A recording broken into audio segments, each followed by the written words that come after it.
இங்க எப்பவும் போலயே ராகினி இங்க விஜய் வீட்ல இல்லாத நேரத்துல இங்க காவேரிய பயங்கரமா விருப்பேத்திட்டு இருக்காங்க. ஆனா காவேரியும் எந்த ஒரு இடத்துலயும் விஜய் விட்டு கொடுக்காம விஜய்க்கு சப்போர்ட்டாவே பேசிட்டு இருக்காங்க.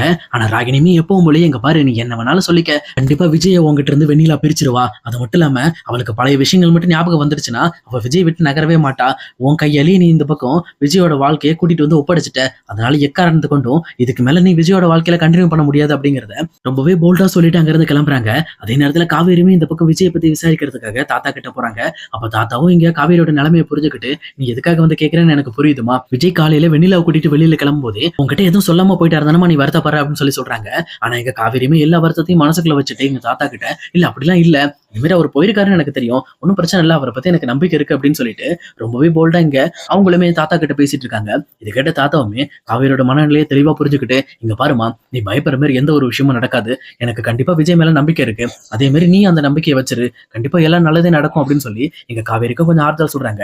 ஆனா அதே நேரத்துல எங்க ஹாஸ்பிட்டல்ல இருந்து வெண்ணிலாவை வீட்டுக்கு கூட்டிட்டு வந்துட்டு, இந்த மாதிரி என்ன மன்னிச்சிரு காவேரி, கொஞ்சம் வெண்ணிலாக்கு எமர்ஜென்சி அப்படின்றதுனாலதான் காலையிலே போக வேண்டியதாயிடுச்சு, அதை விட முக்கியமான தூங்கிட்டு இருந்தியா, சரி உன்னை டிஸ்டர்ப் பண்ணக்கூடாதுன்னு சொல்லிட்டு இங்க காவேரி கிட்ட மன்னிப்பு கேட்கிறார் விஜய். அதே நேரத்துல இங்க வெண்ணிலாவே நம்ம கூட வச்சுதான் பாத்துக்க போறோம், சொல்லப்போனா ஹாஸ்பிட்டல்ல விசாரிச்சேன், அதனால வெண்ணிலா நம்ம கூட இருக்கிறதா நல்லது, கொஞ்ச நாளைக்கு அவங்க இருக்கட்டு, சொல்லப்போனா அவங்களோட பழைய விஷயங்களை பத்தி நம்ம கொஞ்சம் ஞாபகப்படுத்திட்டு இருந்தாதான் எல்லாமே நல்லா இருக்கும் அப்படின்னு சொல்லி சொல்றாங்க.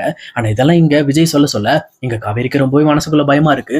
உண்மை சொல்ல போனா வெண்ணிலா நம்ம கூட இருக்கிறது கூட பெரிய விஷயம் இல்ல, அங்க அவங்களுக்கு பழைய விஷயங்கள் ஞாபகப்படுத்துறதுக்காக கண்டிப்பா இங்க விஜயும் வெண்ணிலாவை லவ் பண்ற மாதிரி நிறைய இடங்கள்ல நடிக்கிற மாதிரி இருக்கும். பட் ஆனா அது நடிக்கிறாங்களா இல்ல உண்மையா அவர் விரும்புறாரா அப்படிங்கிற விஷயம் இன்னுமே புரியாம இங்க காவேரியுமே தவிச்சுக்கிட்டு இருக்காங்க. இன்னொரு பக்கம் விஜயோட மனசுல நம்மள கண்டிப்பா வந்து காவேரி புரிஞ்சுக்குவா, நம்ம இந்த மாதிரி வெண்ணிலாக்கு பழைய விஷயங்களை ஞாபகப்படுத்துறதுக்காக தான் இதெல்லாம் பண்ணிக்கிட்டு இருக்கோம் அப்படிங்கறத புரிஞ்சுக்கிட்டு எனக்காக சப்போர்ட் பண்ணுவான்னு சொல்லி நினைச்சிட்டு இருக்காரு.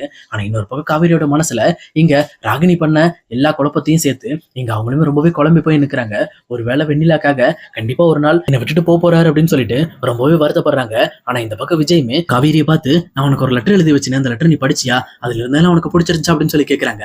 இந்த பக்கம் காவேரிக்கு ஒண்ணுமே புரியல. லெட்டரா, அந்த லெட்டர் எதையும் நான் பார்க்கவே இல்லையே அப்படின்னு சொல்லி சொல்றாங்க. உடனே விஜயுமே, இல்ல உன்னோட ரூம்ல தான் எழுதி வச்சேன், போய் தேடி பாரு, உனக்காக தான் நான் எழுதினேன் அப்படின்னு சொல்லிட்டு என் மனசுல இருக்க விஷயங்கள் எல்லாத்தையுமே அந்த லெட்டர்ல கொட்டியிருக்கேன் அப்படின்ட்டு இது கேட்டோன்னா காவேரியுமே தன்னோட ரூமுக்கு போயிட்டு வேக வேகமா அந்த லெட்டரை தேட ஆரம்பிக்கிறாங்க. சொல்லப்போனா விஜய் வந்து அந்த லெட்டர்ல தான் மேல விருப்பம் இருக்குன்ற விஷயத்த கண்டிப்பா நோட் பண்ணியிருப்பாரு, அதை மட்டும் நான் பார்த்துட்டா போதும், அப்புறம் எனக்கு எந்த ஒரு பிரச்சனையும் இல்லை, நான் தெளிவா இருப்பேன் அப்படின்னு சொல்லிட்டு காவேரியுமே அந்த லெட்டர் தேடிக்கிட்டு இருக்காங்க.